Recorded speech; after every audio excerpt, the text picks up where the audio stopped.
So I'm working on this old wheel horse.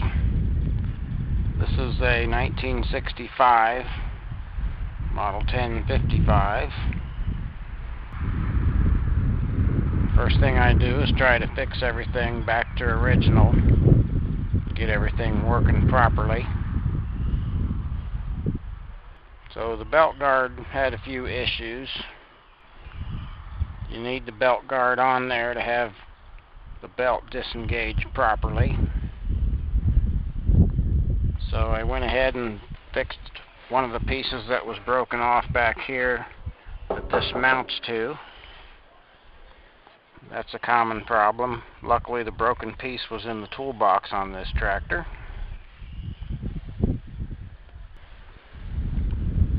Now it had been previously repaired where it was broken here, and they had it bolted together here. You can see the bolt hole. That means the head of the bolt protruded down inside the belt guard and would rub on the belt. So I cut the end off of this extra piece they had and I welded it to what was there. Now one of these days, if I want to fix this better, of course the original top part comes off, so I didn't make it worse by welding on the original belt guard. Although you can see here it was brazed at some point in its life. So this belt guard's mounted properly in the right position now.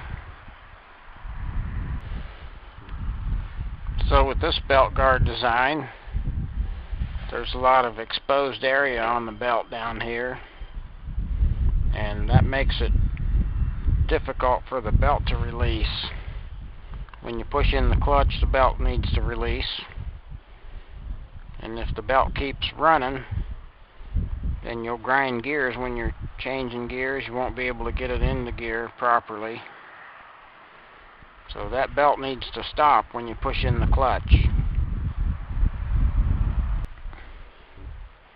So I'm going to start it up here and show what it does the way it is.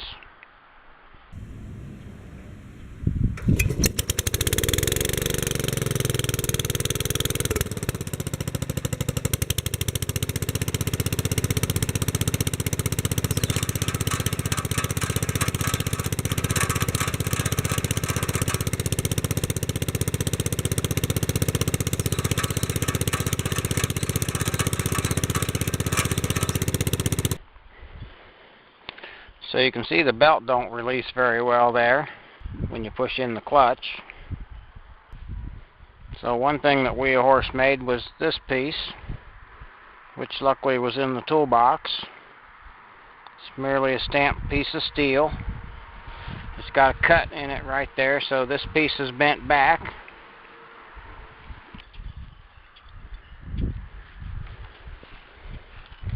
That piece is bent back so that it catches on this ledge right here, which is why it works good with just one bolt mounting it.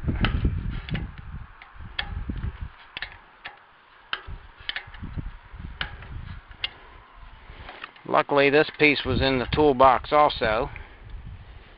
Somebody did a good job saving the parts as they came off or as they got taken off. So as you can see, this finger would ride right below that belt, and that's most of the problem there.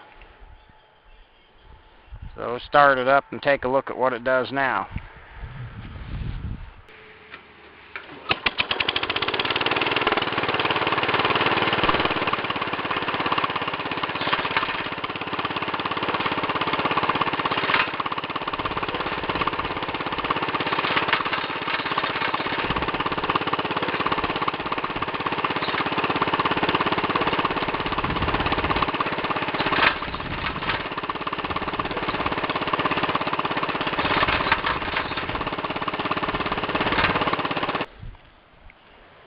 So that's better.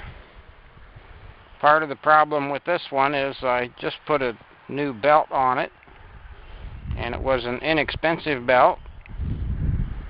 And the problem with that is that right where the joint is, where they put this belt together, there's a little fat spot. So when the fat spot comes around on the pulley, it rises up and it grips it.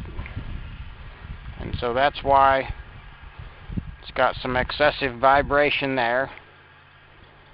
The belt doesn't stop like it should when you push in the clutch. If it's working properly, you would see this belt disengage from the pulley, and the belt would stop turning fairly quickly. So I'm going to show what I do to fix that problem, because I want to be able to use this belt, and we want it to stop when you push in the clutch. So I got this bolt hole here cleaned up. Had to clean the dirt from the mud daubers out of it. So I got a bolt with a good flat washer, and I made this piece. Now this is a thin steel rod. It's probably an 1/8 inch. You could use like 3/16. And I bent this piece so that it fits around the bolt.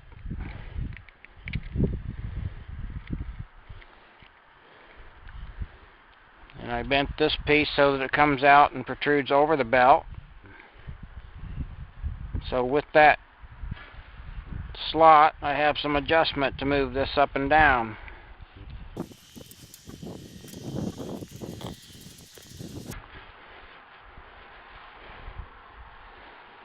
So I'm just going to position this so that it's above the belt. Just needs to have some clearance there while it's running. Same way with this, there's like a 1/4 inch clearance there.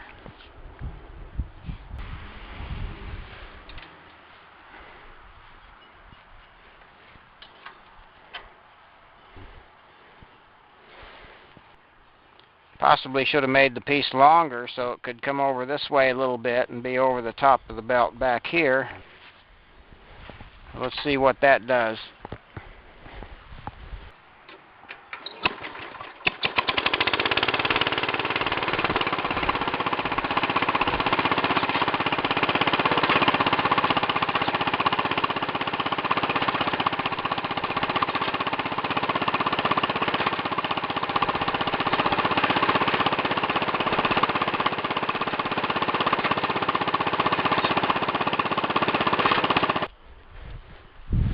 So that's pretty effective. The belt does stop pretty quickly when you push in the clutch, and you'd be able to change gears easily without grinding any gears. And I wish I would have made this longer, because if it was longer, I'd put it back a little bit. But that seems to work pretty well there, so I'm going to leave it. So that's one of the tricks that you can do when you have a problem like that. Alright, I just couldn't take it. That wasn't good enough, so I'm going to make a longer one. Alright, so here's what it looks like on the tractor. Let's see what that one does.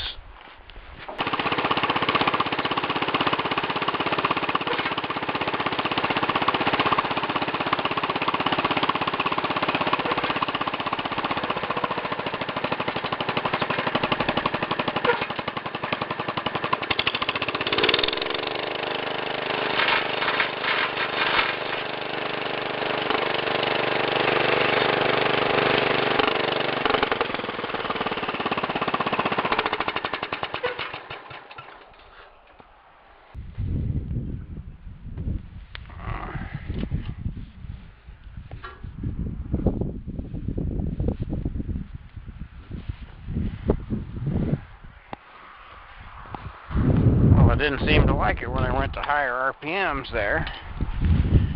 I don't usually change gears at that speed, but let's see what happens.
Well, that got rid of the flopping around at high speed, so that position seems to work pretty well at all speeds.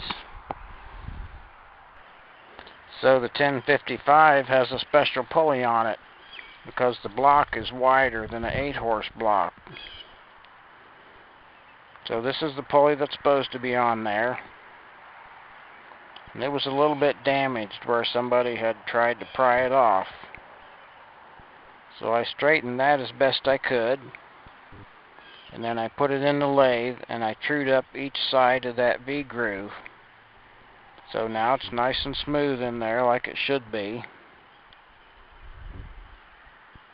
And it works a lot better.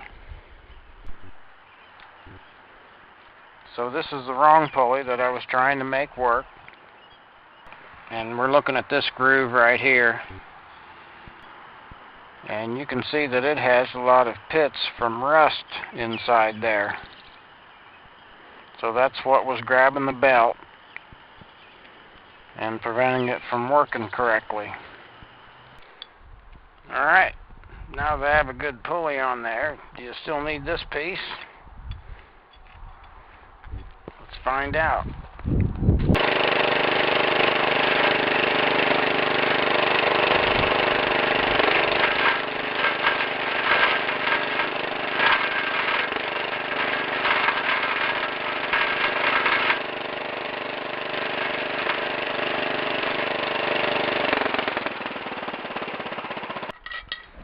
I think so.